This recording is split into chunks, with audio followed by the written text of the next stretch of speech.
I'm 78 years old. I don't have many firsts left in me, but this is one of them. This is the first time I've said this out loud, without trying to soften it or make it sound noble. Being the perfect woman cost me almost 60 years of my life, and I didn't even notice it happening. I'm not telling this because I want sympathy. I'm telling it because I'm running out of time, and because silence feels heavier now than regret. At this age, you don't confess to be forgiven. You confess because the truth keeps tapping you on the shoulder every morning you wake up. These days, my mornings are quiet, too quiet. I wake up before the sun, not because I need to, but because my body doesn't sleep like it used to. I sit on the edge of the bed and listen to the house. No footsteps, no voices, just the hum of the refrigerator and the ticking clock I forgot to replace years ago. I look at my hands a lot now.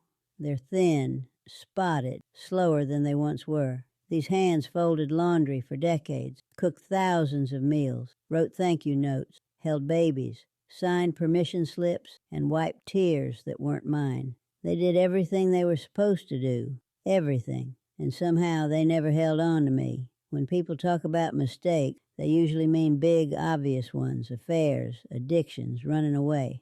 I didn't do any of that. I stayed. I showed up. I did what was expected. That's why it took so long to see the cost. In my 20s, I thought I was doing it right. I married a good man. Not a cruel one. Not a dramatic one. Just good, steady. He worked hard. He didn't hit me. He came home most nights. Back then, that counted for a lot. I learned early how to keep things smooth, how to anticipate needs before they were spoken, how to notice the mood in a room and adjust myself accordingly. I became very good at not being a problem. People liked me for that. They called me dependable, easy, strong. I took those words and pinned them to my chest like medals. I had children in my late 20s, 2 of them. I loved them fiercely but quietly. I was the mother who never forgot snack, who volunteered at school, who remembered birthdays, who kept the house clean enough that no one could judge me. I don't remember anyone ever asking me what I wanted, and I don't remember ever asking myself. My days were full. That's what I told myself. Full meant meaningful, right? I woke up early, packed lunches, ironed shirt, went to work part-time once the kids were in school. Nothing glamorous. Office work, filing, phones. I smiled a lot. I was tired. But I thought that was just adulthood. When I felt restless, I explained it away. Everyone feels this way. When I felt invisible, I told myself it was selfish to want more. When I felt angry, I swallowed it. Perfect women don't get angry.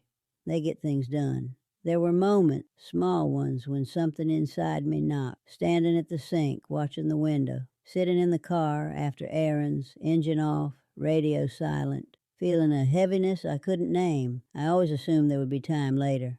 Later to rest, later to speak, later to live a little louder. Later is a dangerous word. It sounds patient. It sounds responsible. It lies. In my 40s, people started needing me less. The kids grew. My husband grew quieter. Work stayed the same. Friends drifted. I noticed that when I spoke, conversations moved on quickly. When I didn't speak, no one noticed. I told myself this was the reward for doing things right. Peace, stability, no chaos. But peace isn't the same as being alive.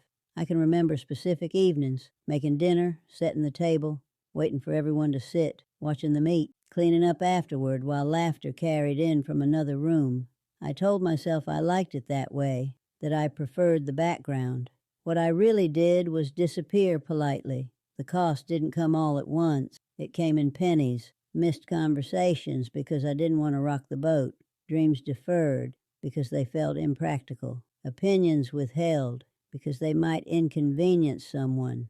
I learned to measure my worth by how little space I took up. By my 50s, my body started speaking in ways my mouth never had, a tightness in my chest, sleepless nights, a sadness that sat with me even on good days. Doctors had words for it.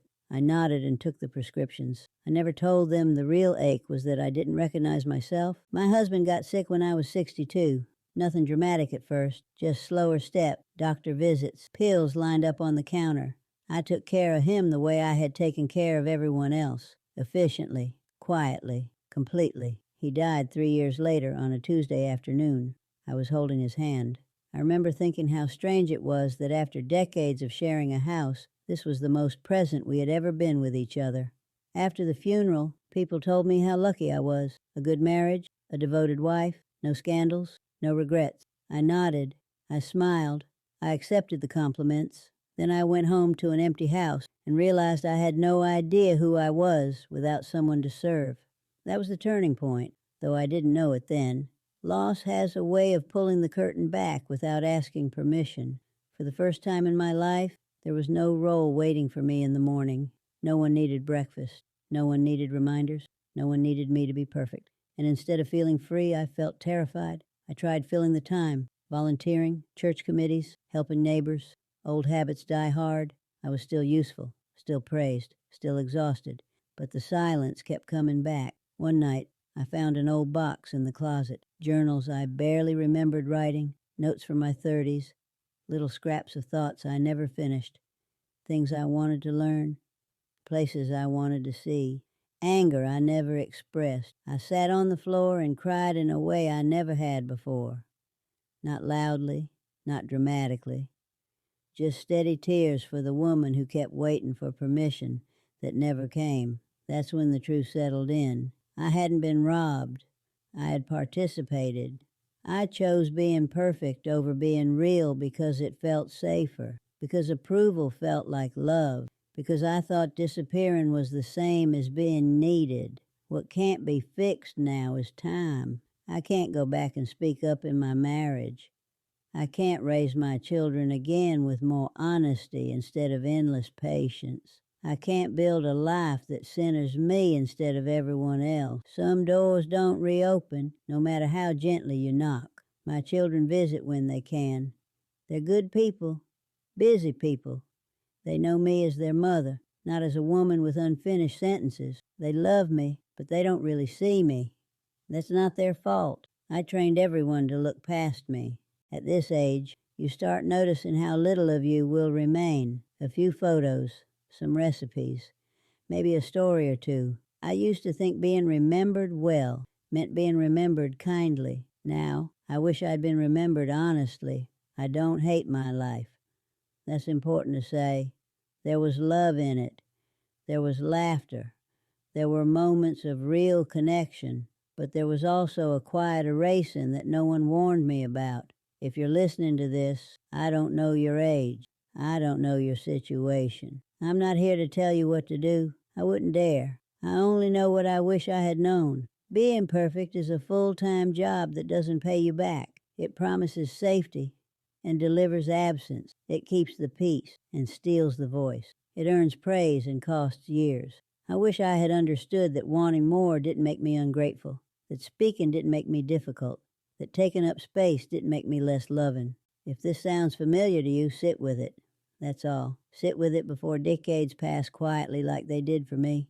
I don't have many years left. I feel it in my bones, in the way my world has grown smaller.